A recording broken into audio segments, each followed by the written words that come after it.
¿Por qué un hombre decidió exterminar a todo un pueblo? ¿Qué clase de odio puede justificar cámaras de gas, trenes de la muerte y millones de vidas apagadas? Esta no es una historia fácil, pero es una historia que necesita ser contada. Hoy vamos a sumergirnos en uno de los capítulos más oscuros de la humanidad, la obsesión de Adolf Hitler por destruir a los judíos. ¿De dónde nació ese odio? ¿Cómo se extendió tan rápido? ¿Y por qué tantos lo siguieron? Pero antes de comenzar con esta historia que te pondrá la piel de gallina, suscríbete al canal Hablando Historia. Después, déjanos un comentario y cuéntanos qué otras historias oscuras quieres que investiguemos. ¿Listo? Porque lo que vas a escuchar no se enseña en los libros de texto. ¿Qué tan lejos puede llegar el odio de un solo hombre? ¿Puede una idea enfermiza convertirse en política de Estado y arrastrar a todo un continente al abismo? Esta no es solo la historia de un dictador. Es la historia de cómo el desprecio, la ignorancia y la indiferencia pueden volverse armas más letales que cualquier ejército. Durante la Segunda Guerra Mundial, el mundo fue testigo del horror absoluto. Millones de personas fueron perseguidas, encarceladas, torturadas y asesinadas solo por ser quienes eran: judíos, gitanos, comunistas, discapacitados, homosexuales, todos marcados, todos convertidos en objetivos de una maquinaria diseñada para destruirlos sin piedad. Pero entre todas las atrocidades hay una pregunta que sigue estremeciendo a la humanidad. ¿Por qué Hitler odiaba a los judíos? Esa pregunta no es tan fácil de responder. No se trata simplemente de un capricho personal, ni de una obsesión aislada. El antisemitismo que definió al régimen nazi tenía raíces mucho más profundas. Para entender el genocidio, primero hay que entender al hombre detrás del plan y el contexto que lo alimentó. Adolf Hitler no nació odiando. Su infancia, aunque difícil, no estaba marcada por ninguna animosidad hacia los judíos. Fue un niño más, con sueños, frustraciones y conflictos familiares. Pero algo cambió. Algo oscuro empezó a crecer en su interior cuando el mundo le cerró la puerta en la cara. Y no solo una vez, varias veces. Cada rechazo, cada fracaso, cada humillación fue acumulándose como brasas debajo de la piel. Cuando Hitler finalmente encontró una ideología que le daba sentido a su frustración, ya era demasiado tarde. El odio se había convertido en su brújula. Y lo que comenzó como discursos incendiarios en cervecerías abarrotadas, terminaría construyendo cámaras de gas en campos como Auschwitz, Treblinka o Sobibor. Lugares donde la humanidad tocó fondo. Pero para comprender cómo se llegó a ese punto, hay que ir atrás. Mucho antes de los discursos, mucho antes de la guerra, mucho antes del Führer.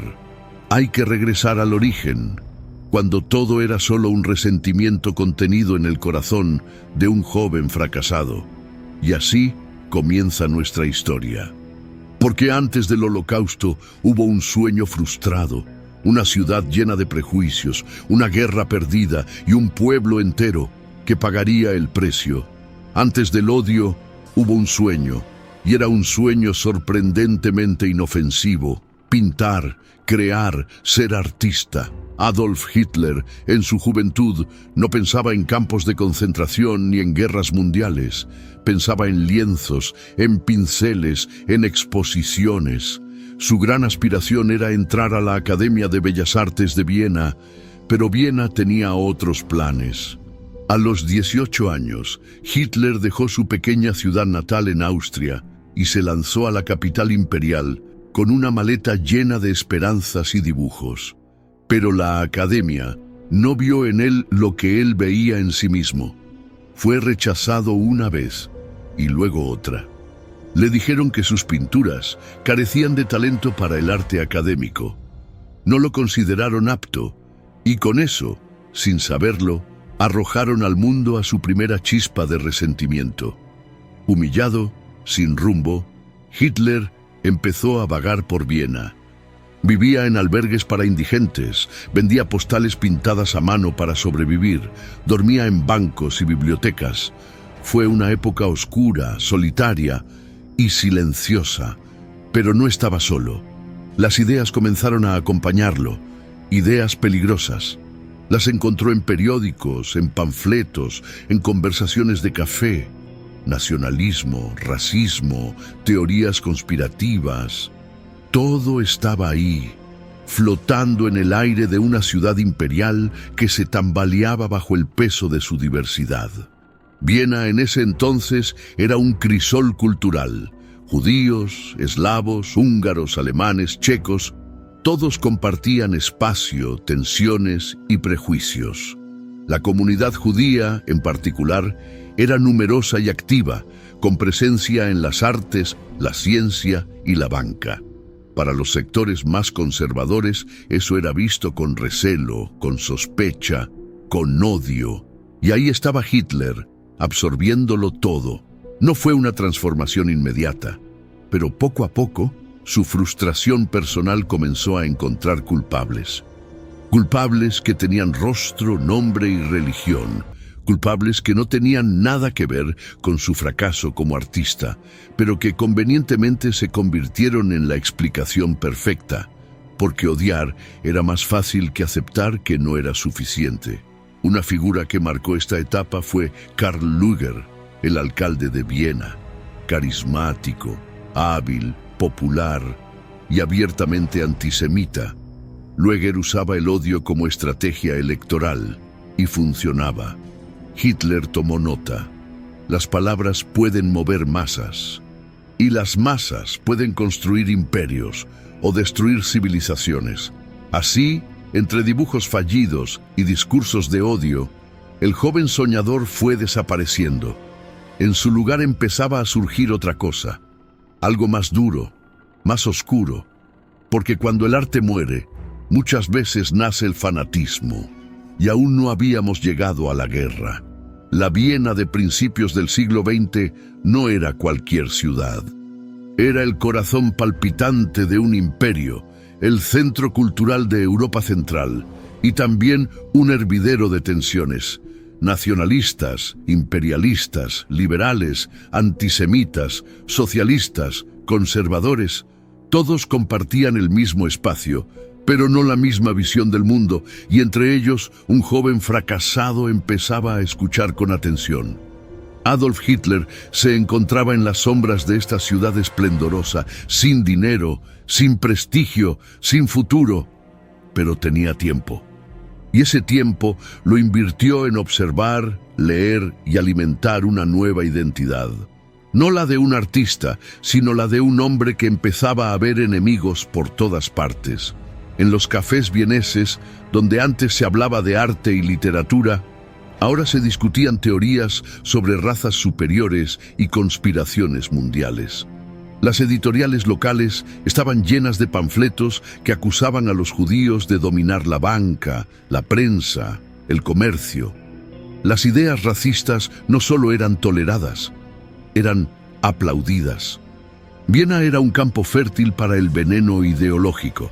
La política usaba el antisemitismo como arma, la prensa lo normalizaba, y muchos ciudadanos lo aceptaban como sentido común. Para un joven desorientado como Hitler, este ambiente no solo era seductor, era revelador. Encontró en él una narrativa para su fracaso. Ya no era culpa de su falta de talento, era culpa de ellos. Una narrativa simple, falsa, pero efectiva. Los discursos del alcalde Karl Lueger, un hábil populista que usaba el odio como herramienta electoral, se convirtieron en modelo para Hitler. Aunque Lueger mismo tenía amigos judíos, su estrategia era clara. Culpar a un grupo minoritario por los males de la sociedad generaba aplausos, votos y poder.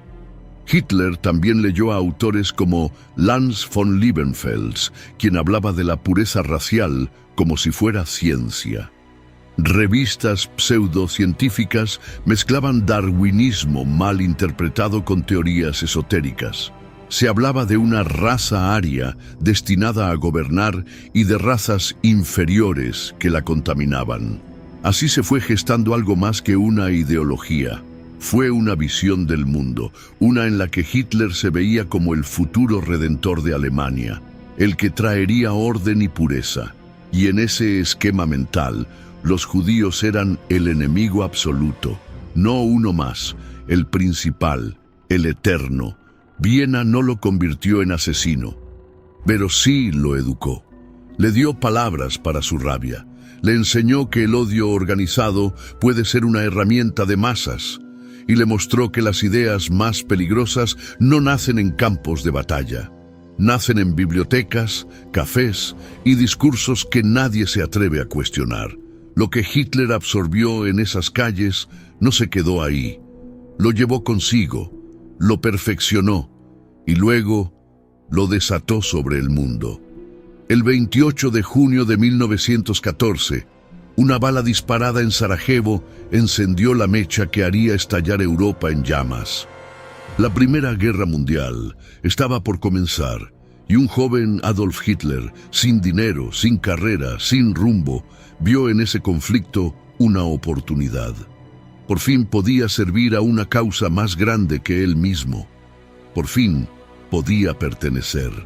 Se alistó como voluntario en el ejército alemán, no en el austríaco, porque a pesar de haber nacido en Austria, su corazón ya latía por Alemania.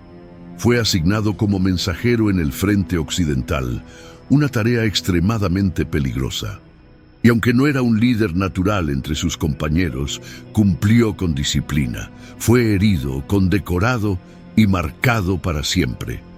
Pero no fue la pólvora la que dejó la cicatriz más profunda, fue el final. Porque cuando Alemania firmó el armisticio en 1918, Hitler no podía entenderlo, cómo habían perdido.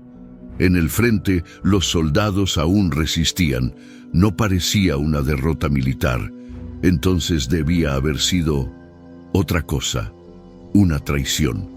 Así nació uno de los mitos más peligrosos del siglo, la puñalada por la espalda. Una teoría conspirativa que afirmaba que Alemania no había sido vencida por los enemigos en el campo de batalla, sino por enemigos internos, judíos, comunistas, traidores dentro del propio país.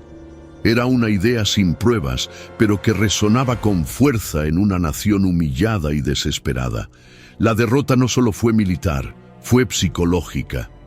El Tratado de Versalles, firmado en 1919, impuso condiciones brutales: pérdida de territorios, enormes reparaciones económicas, reducción del ejército, humillación pública.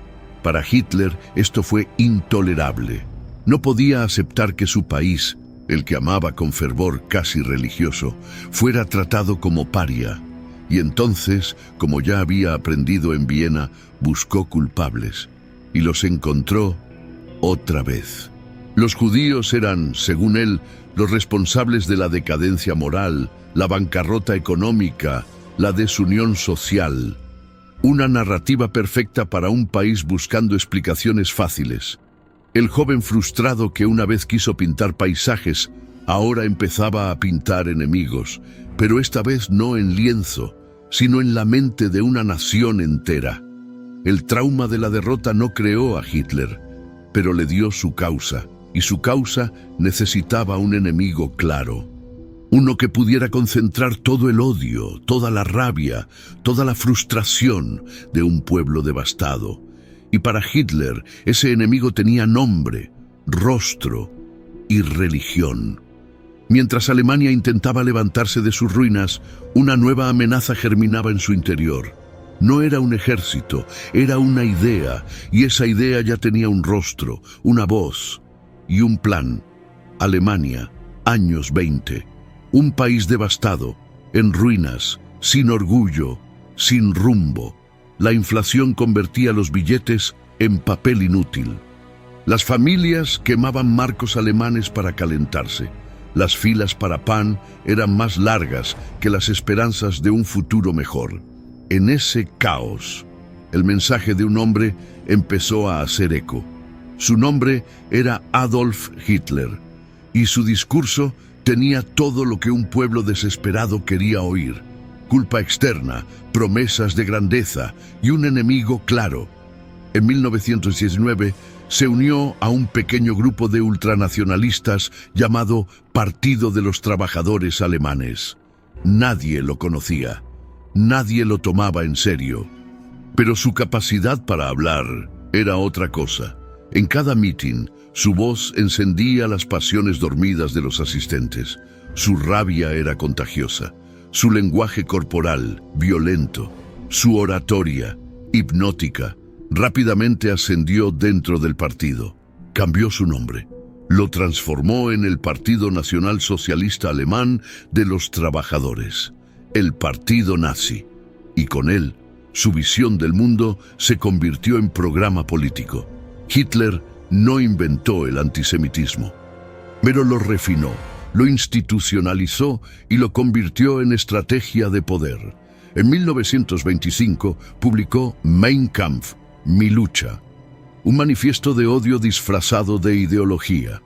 Allí dejaba claro que Alemania solo se salvaría con un liderazgo autoritario, con la erradicación de los judíos y con la conquista de nuevos territorios. El famoso Lebensraum, el espacio vital. Pero no bastaba con libros, hacía falta espectáculo. Y Hitler lo entendía mejor que nadie. El nazismo se convirtió en una maquinaria visual: desfiles con antorchas, banderas rojas, símbolos impactantes, himnos masivos. Cada acto nazi era una coreografía del fanatismo, y el pueblo, hambriento de identidad, aplaudía. La Gran Depresión de 1929 fue el golpe final. Millones de desempleados, empresas quebradas, bancos colapsados. La República de Weimar agonizaba, y Hitler prometía resucitarla. Prometía orden, prometía trabajo, prometía devolver el orgullo alemán. Pero a cambio pedía algo: obediencia ciega y un nuevo enemigo común. En 1933 fue nombrado canciller. Ese mismo año incendió el Parlamento y culpó a los comunistas. Luego eliminó libertades, ilegalizó partidos, persiguió opositores. En 1934 se autoproclamó Führer. El Estado se convirtió en su reflejo, y en ese reflejo ya no había lugar para los judíos. El ascenso del nazismo no fue un accidente, fue un proceso lento, sistemático y cuidadosamente diseñado para transformar el odio en poder. Y lo logró. Hitler no solo conquistó Alemania, conquistó sus miedos, sus frustraciones y su alma. Y lo peor, apenas comenzaba. Cuando Hitler tomó el poder, el odio dejó de ser un discurso, se volvió ley, y detrás de esa ley se construyó una maquinaria precisa, meticulosa, industrial. Una estructura pensada no solo para aislar a los judíos, sino para eliminarlos, sistemáticamente, sin emoción, sin pausa. Todo comenzó con señales, prohibiciones pequeñas, aparentemente inofensivas. Los judíos no podían ocupar cargos públicos, luego no podían casarse con alemanes, después no podían entrar a ciertos negocios, ni usar parques, ni tener radios, ni existir con normalidad. La propaganda los presentaba como ratas, parásitos, amenazas a la pureza del pueblo alemán. La deshumanización fue el primer paso, y fue exitoso. Pero el siguiente fue aún más brutal: la exclusión física. Los judíos fueron obligados a llevar la estrella de David en la ropa. Sus negocios fueron saqueados. Fueron expulsados de sus casas y concentrados en guetos, barrios amurallados, hacinados, sin alimentos ni medicinas. La vida allí era miseria pura, y esa miseria era parte del plan. En 1939, cuando estalló la Segunda Guerra Mundial, la situación empeoró. Con la invasión de Polonia, Hitler ganó acceso a millones de judíos, y entonces vino la solución final: un eufemismo burocrático para ocultar lo indecible, el exterminio total, el genocidio. A partir de 1942 se construyeron 6 campos de exterminio en la Polonia ocupada: Auschwitz, Treblinka, Sobibor, Belzec, Chelmno y Majdanek. No eran campos de trabajo, eran fábricas de muerte. Su diseño no dejaba lugar al error. Tren, selección, cámara de gas, crematorio, repetir. En Auschwitz, el más infame de todos, el proceso era escalofriante en su eficiencia. Al llegar, los prisioneros eran separados, aptos y no aptos. Los ancianos, los niños, las mujeres embarazadas iban directamente a las cámaras de gas. Los demás eran condenados a trabajos forzados hasta colapsar. El lema en la entrada decía: "El trabajo los hará libres". Pero era una mentira cruel. El trabajo era muerte lenta. Jornadas de 14 horas bajo frío extremo, con hambre, golpes y vigilancia constante. Cuando ya no servían, eran desechados. Los nazis intentaron ocultarlo todo. Quemaron documentos, derribaron instalaciones, pero no pudieron borrar los testimonios, ni las montañas de cuerpos, ni las cicatrices, ni el horror en los ojos de los pocos que sobrevivieron. La maquinaria del exterminio no fue un impulso de locura, fue un sistema diseñado por burócratas, ingenieros, médicos, funcionarios. Fue la muestra más aterradora de hasta dónde puede llegar la civilización cuando la ética desaparece. Y esa maquinaria no se detuvo hasta que Europa quedó cubierta de cenizas. La guerra terminó, las armas callaron. Las ciudades comenzaron a reconstruirse, pero para millones de personas el horror apenas empezaba, porque el fin del Tercer Reich no trajo alivio inmediato. Trajo una nueva forma de sufrimiento, el del sobreviviente. Los campos fueron liberados por las fuerzas aliadas. Lo que encontraron ahí superó toda imaginación.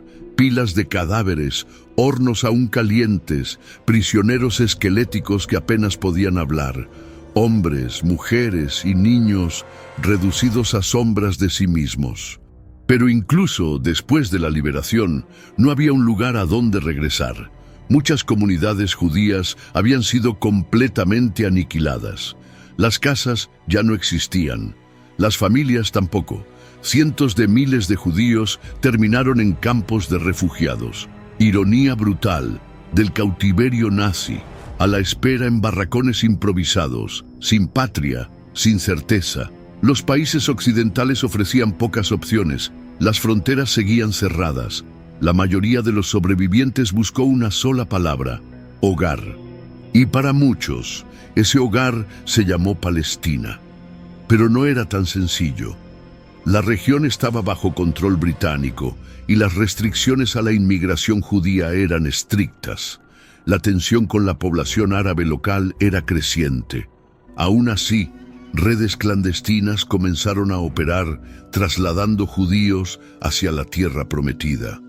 En 1948, con la creación del Estado de Israel, parte de esa diáspora finalmente encontró un lugar donde comenzar de nuevo. No sin conflicto, no sin sangre, pero con la esperanza de nunca más ser perseguidos por existir. El Holocausto también dejó heridas invisibles, heridas en la lengua, en la cultura, en la identidad. Antes de la guerra, el yidis era hablado por más de 11 millones de personas.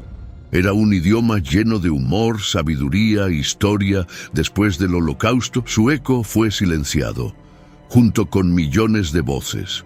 En el ámbito religioso, la tragedia fue un terremoto. ¿Cómo seguir creyendo en un Dios justo después de Auschwitz? Surgió una nueva teología, la del silencio, la del duelo, la de la rebeldía espiritual. Algunos lo interpretaron como castigo, otros como la prueba definitiva del abandono divino. Pero nadie salió ileso. La literatura y el arte también buscaron respuestas. Testimonios como los de Elie Wiesel, Primo Levi o Viktor Frankl intentaron poner en palabras lo que parecía imposible de narrar. Películas como La lista de Schindler, El pianista o La vida es bella trataron de rescatar algo de humanidad en medio del infierno. Pero incluso así, muchos se preguntaban, ¿cómo se puede representar lo irrepresentable? Años después, surgieron museos, memoriales, instituciones. La memoria se volvió un acto político, educativo, ético, no para revivir el dolor, sino para evitar que se repita, porque el Holocausto no terminó en 1945. Sigue resonando cada vez que el odio encuentra un nuevo disfraz. Cada vez que la intolerancia vuelve a levantar la voz. Y por eso recordar no es opción, es deber. Nunca más. Dos palabras que se repiten en museos, memoriales y discursos. Dos palabras que se han convertido en mantra, en promesa, en advertencia. Pero basta con repetirlas. El Holocausto fue más que un crimen.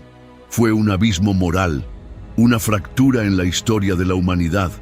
Y no ocurrió en secreto, ocurrió a la vista de muchos, con decretos, con leyes, con discursos públicos, con fábricas y trenes y funcionarios perfectamente organizados. No fue solo la locura de un dictador, fue la complicidad de miles, fue la indiferencia de millones. Después de la guerra, los juicios de Nuremberg intentaron hacer justicia. Se juzgó a algunos líderes nazis. Se documentaron los crímenes, se establecieron precedentes legales, pero eso no devolvió a las víctimas, no sanó el alma de los sobrevivientes, y no impidió que en otros rincones del planeta nuevos genocidios volvieran a repetirse con otros nombres, otras banderas, la misma lógica, porque el odio no muere, se transforma, cambia de forma, a veces se disfraza de ideología, otras de religión, de política, de patriotismo, y siempre encuentra excusas, siempre encuentra víctimas.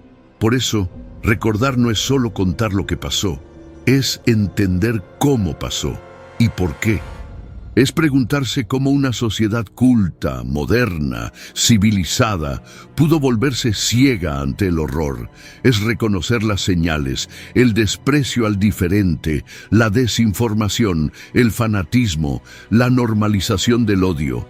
Cada vez que olvidamos, abrimos la puerta a que la historia se repita. Tal vez con otros protagonistas, con otras víctimas, pero con la misma oscuridad. Por eso, el Holocausto no es solo un capítulo del pasado, es un espejo, uno que nos obliga a mirarnos y a decidir si somos parte del silencio o parte de la memoria. Nunca más no debe ser una frase, debe ser un compromiso, vivo, incómodo, urgente. Gracias por haber visto hasta aquí. Si te gustó este video y te apasiona este tipo de contenido, suscríbete al canal para no perderte los próximos videos y descubrir más historias fascinantes. Nos vemos en el próximo video.